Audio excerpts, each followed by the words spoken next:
Hey folks, I'm Doug Hensley, president of Hertz Real Estate Services, and I'm coming to you today with our May 2023 Farmland Market Update. Across the Midwest, we're off and rolling with spring planting season. Many areas had an early plant window the week of April 10th, and there were lots of wheels turning for about 5 to 7 days. But then the cold rain and even snow came again and reminded us who's in control, and it certainly isn't us.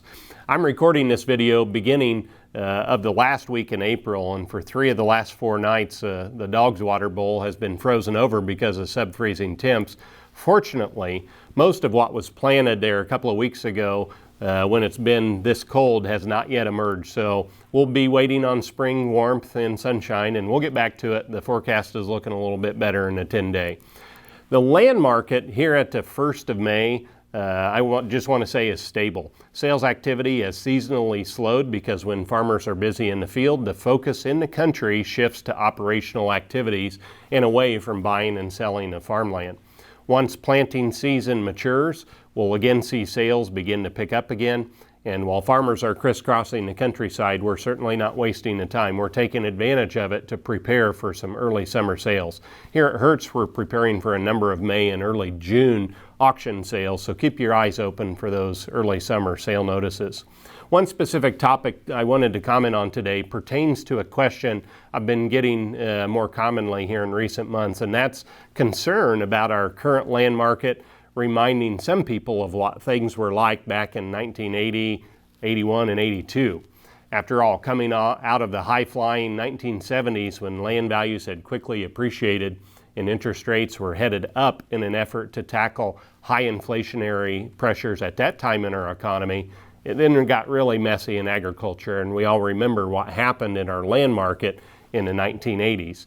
And the 80s were a really dark period for Midwestern agriculture and our farmland market. Having said that, I do believe there are several key differences between now and the early 80s. Specifically, the agricultural sector today in our economy is really healthy financially, probably as healthy here in the Midwest as it's been in quite some time. And this starting point is really positive if we are indeed at the beginning of a more difficult period for our general economy. So that's the first thing I'll say. We have stability right now. Secondly, the structure of our land ownership in today's market is super stable. Case in point is a study done by Iowa State University here in recent years that showed 82% of Iowa farmland is actually owned with no debt on it. And if like-kind studies were done in other Midwestern states, Illinois, Minnesota, etc., I believe we'd see a similar pattern of land owned in very strong hands. And if you own a farm with no debt, some of you watching, you aren't nearly as concerned about higher interest rates because you're not at risk. So that's important to understand. Third, for those farms where there is debt involved, most landowners who have a mortgage have taken advantage of the opportunity to fix generationally low long-term interest rates. The low-rate environment was around for the better part of a decade, so farm mortgages have been locked in large part with really low long-term rates. And interest rate markets can continue to move around, but low fixed long-term rates help ensure stability. And back in the 80s, the same interest rate and mortgage products didn't exist. So farm borrowers were much more susceptible to interest rate risk with variable and short-term loan products. And finally, the lessons, I believe, of the 1980s in many ways have been institutionalized with farm borrowers by both bank regulators and banking institutions themselves.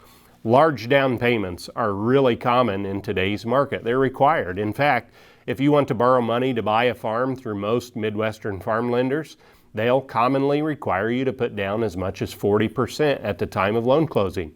So borrowers are coming in to ownership from a really strong equity position. In addition, cash flow lending at the bank level is standard practice today, which requires a bank to see how you will cash flow payments back to the lender, whereas balance sheet lending was more common back in the 70s and 80s. And as we all know, you can have a huge balance sheet with lots of assets, but little liquidity or ability to pay back a loan. So the standard of cash flow lending has helped to build that base of sector stability. And across all of the ag sector, during the worst of the 1980s, 35 cents of every dollar earned went to cover interest costs alone. And today, just over 10 cents goes to interest coverage. So while there are some similarities today to the 1980s, we're definitely in a different place. We need to remember the lessons, but it's important to recognize that we're just in a different marketplace. So again, because of some of the questions I get asked, I just wanted to comment briefly on that topic. As always, if you have a question about your farm or the marketplace, or you want to understand what's going on in the market or just chat about it, we'd love to talk to you about it anytime. Call us at Hertz anytime, toll free at 800-593-LAND. That's 800-593-5263, or you can message us through the website at hertz.ag. Safe planting season to all of you, and I'll see you again soon.